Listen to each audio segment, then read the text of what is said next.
Hi guys, happy Witchy Wednesday. Look what I found. I found my earrings.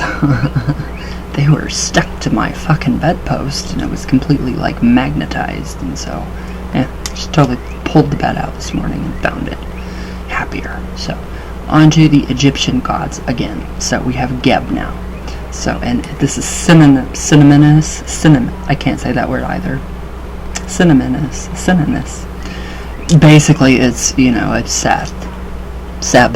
So Geb, synonymous with Seb, an Egyptian chthonic, or earth god, who was worshipped in the Old Kingdom from about 2000 BC to the end of the Egyptian era, circa 400 AD. So he had no specific cult following, but he was associated with tombs. So, being the offspring of Su and Tefnu, he was a third-generation deity of the Ened in Heliopolis, and as the brother and consort of Nut or Nut. He becomes the father of Isis and Osiris in the Heliopolitan theological system. Jeez. His depiction appearing on a papyrus paper comes from the New Kingdom and typically shows him wearing the crown of Lower Egypt, lying on the ground with arms stretched in opposite directions. So one is toward the sky and one is toward the earth when pictured, with Nut, a sky goddess. His phallus is erected and extended toward her, so he may be accompanied by a goose. So his hieroglyphical sign. We're getting more towards Baphomet. So, now Geb is a vegetation god, frequently colored green with greenery sprouting from him. So he is also a god of healing, particularly petitioned to give protection against scorpion stings. So acting less benignly, he reputedly takes the souls of the dead and may imprison them to prevent their passing into the afterlife. So also a god concerned with judgment, he is participated in the dispute between Horus and Seth. So, as the father of Horus, he presided over his son's crowning and is committed to protect each rightful heir of the crown of Egypt. So very interesting. There's so many. I mean, this is just, it goes on. And now we have Harakti. So Harakti, whose name meant Horus of the Horizon, and who is also called Horus of the Two Horizons, so which was the form that Horus took when the light was emphasized. So he was identified with Re as he made his daily journey from eastern to western horizon. So yeah, the sun's traversing through the sky, and especially in his Kefri and Atum aspects. So the roles of the two gods as solar and as royal deities became inextricably mixed, and under their combined authority, Harakati controlled all of Egypt. He was represented as a falcon, or a falcon-headed man wearing the solar disk and a crown, or the Urius and the Atef crown. I love this god. So there's just so many. Now we have, Harmakis. So Harmakis, Horus of the Horizon, again, personified the rising sun and was associated with Kefri as symbolizing resurrection and eternal life. So every morning when the sun rises, that's what this is. So, though sometimes represented as a falcon-headed man wearing a variety of crowns, or sometimes as a falcon-headed lion or a ram-headed lion.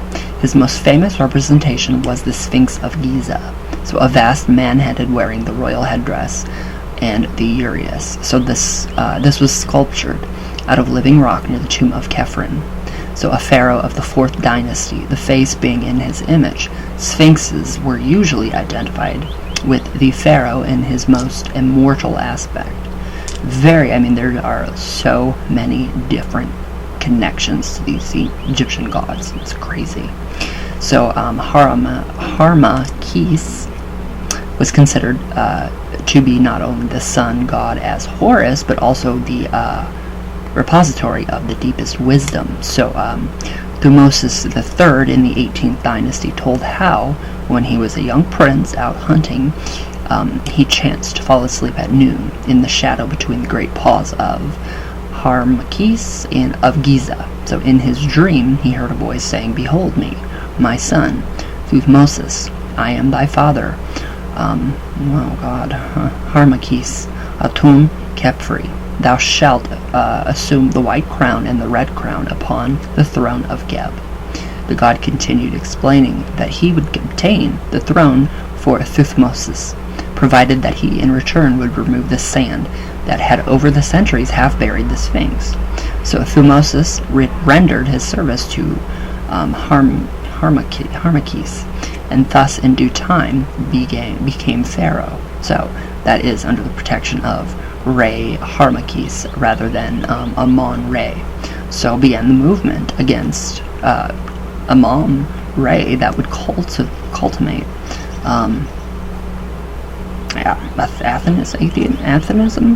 Athenism. Very different. Very different.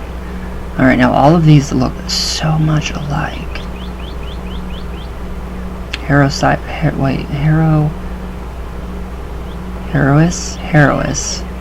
So we have Herois. Now is one of the oldest forms of Horus, was derived from a combination of the falcon god with an indigenous deity were the Great One, so a god of light whose eyes were the sun and the moon. So through increasing emphasis was placed upon the right eye, the sun. Herius, or God, why can't I talk?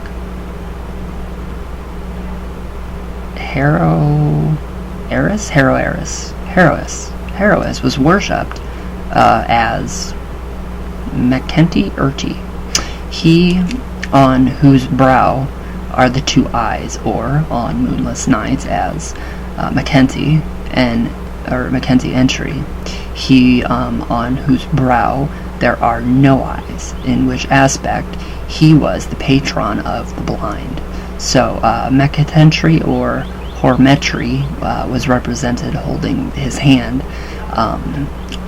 the Ujat or Urias Eye of Horus. So many, it's crazy. Now, Horus or Horus the Elder is sometimes recognized as the son or consort of Hathor. Also, he was the brother of Osiris and Seth. Various myths or legends surround the fight or battle involving Horus and Seth, in which Horus lost one eye. So one version of this is that Horus seemed to have recovered with two eyes. One he gave to Osiris as a token of life and the other for himself. Now Horus then ascended the throne justified by the assembly of the gods. This myth allowed Horus of two eyes to give way to Hor-Nutbi, Horus vanquisher of Seth, or Horus of Ombos, the cult center of Seth. So in other forms of this myth, he is identified with Re. It's just crazy. I love it. I love it. Alright. Where did I go? Alright, now we have Harpocrates. Harpocrates, Greek, is the form of Horus as a child, usually depicted seated upon Isis's knee, suckling her left breast and wearing the juvenile side lock of hair. So he also may be invoked to ward off dangerous creatures, and is associated with crocodile, snakes, and scorpions. So he generally represents the concept of the god-child, completing the union of two deities. So you can all draw the connections there. Alright, now we have Harsomtus. I think Harsomtus? Greek is a form of Horus which unites the northern and southern kingdoms of Egypt. He is depicted as a child, comparable to these words, Harpocrates. Therefore, at the Edfu temple, he is identified as the offspring of Horus the Elder and Hathor. He is also called Harmau. Wow. Interesting words. Alright, now we have actually we have Hathor now. So Hathor, obviously, was worshipped as a various cow goddess. The cow goddesses, so she's associated with many cow goddesses in different parts of Egypt, but was clearly identified as Hathor of Dendera. So she was represented as either a crow, a cow, with a solar disk, or a woman with cow horns, between which a solar disk. There was a solar disk. Sometimes she even appeared as a hippopotamus, although her epithet was always the golden. So as a goddess of fertility, Hathor was at childbirth, and regarded as the tutelary deity of beauty, love, and marriage. Occasionally she was identified with Isis, the wife of Osiris. So according to one legend, Re used Hathor to destroy mankind. So when old and uncertain of his powers, Re thought men were plotting against him, so he dispatched the Eye of Re in the form of Hathor to eliminate the impious. But, unable to witness the total massacre of humankind or changing his mind, Re flooded the earth with beer containing a color of red orc to resemble blood. Entranced by the sight as well as her own reflection, Hathor forgot her faith, her awful task, and became intoxicated. So humanity was speared. I think that was supposed to say spared. So, by tradition, Egyptian deities could assume 7 to 9 forms. They do, too. I mean, they have so many different forms. It's crazy. Now, Hathor adopted 7. In her aspects of mother goddess, she lived in the tree of heaven and nourished the souls of men. The 7 Hathors performed this office for the deceased and for the newborn. Now, at birth of every child, the Hathors announced its fate, generally calling this Shay, but identifying it with Renet when particularly favorable. So the Hathors were usually represented as a group of young women playing upon tambourines, wearing the disc and horns of Hathor. Now in Ptolemaic times, they were identified with the Pleiades. So Hathor, I love Hathor. I've always loved Hathor. Now who do we have next? We have He.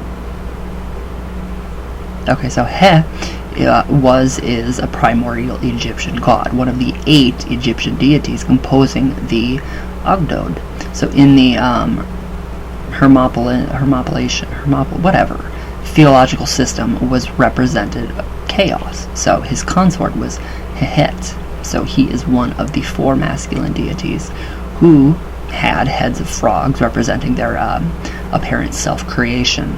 Now when paired with Hehet, the couple epitomized the concept of infinity.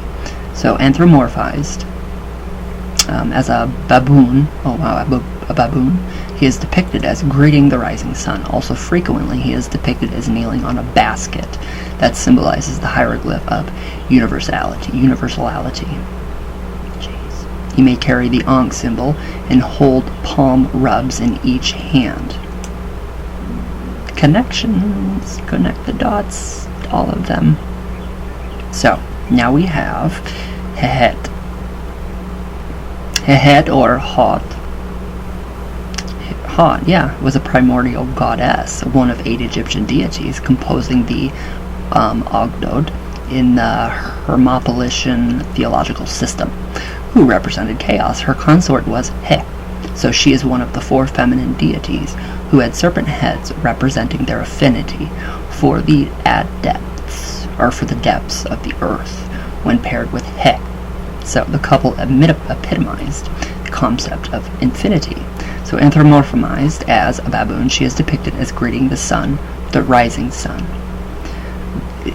They are so similar, but I mean there are still many different variations.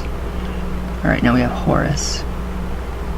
We're going to end with Horus because this gets, a Horus Egyptian god facts. So this gets pretty long. It goes on to, yes.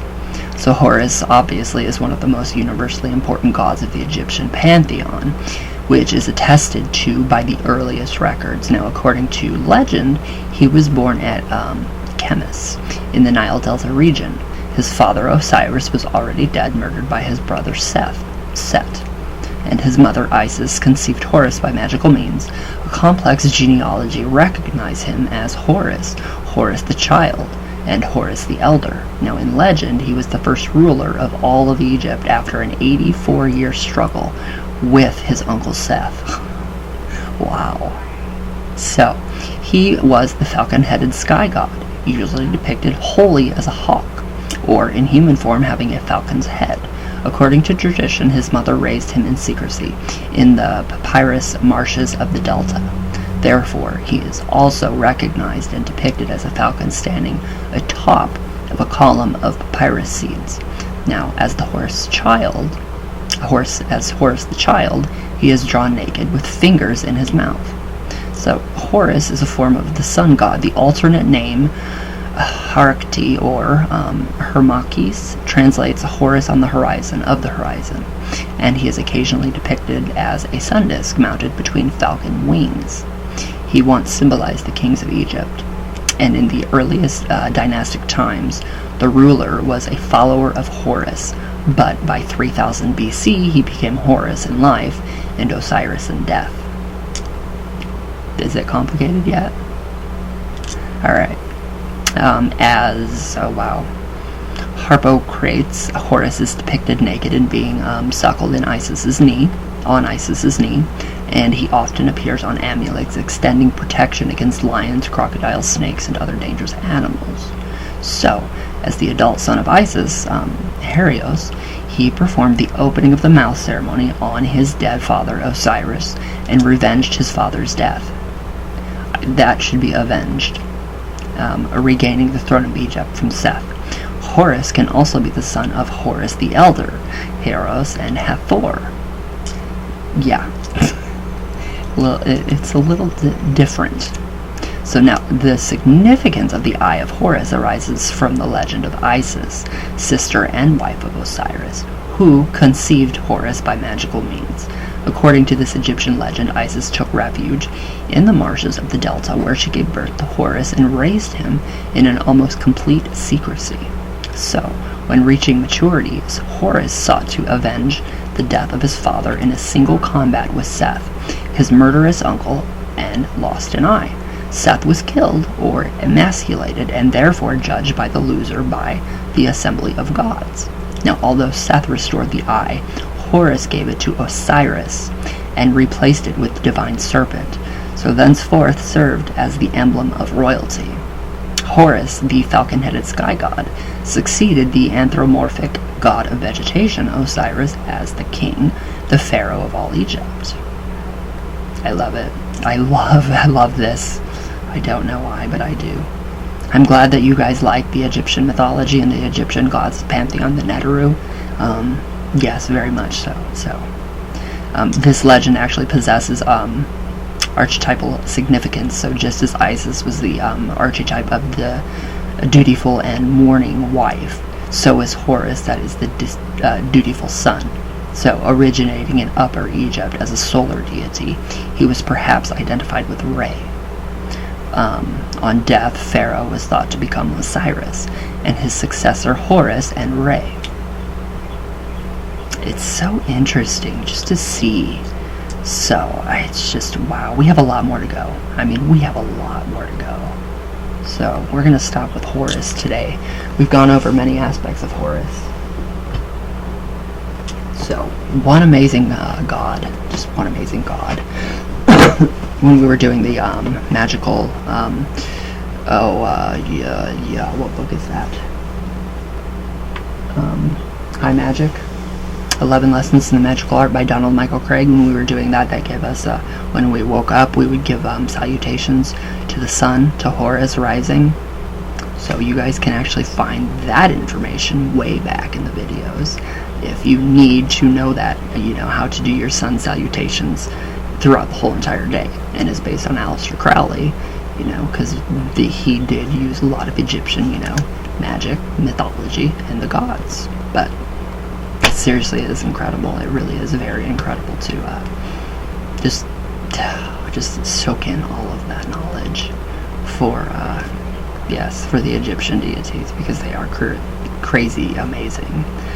And yeah, I don't know. Everything has just gone very well since working with them, incorporating them into my, craft. So, but alright guys, tomorrow we will, go on with the rest. So, happy Witchy Wednesday, happy full moon. Yeah, oh my god, that full moon was beautiful. She was gorgeous last night. I loved it. I did. Oh, and then it stormed really, really bad, but anyways. So, alright guys, I love you all with all my heart, all the way from Venus, all the way back down. There we go. And I will see you guys tomorrow. Everybody stay safe. I love you all. And thank you guys for everything, all the comments, everything. You guys are amazing. And I love you guys.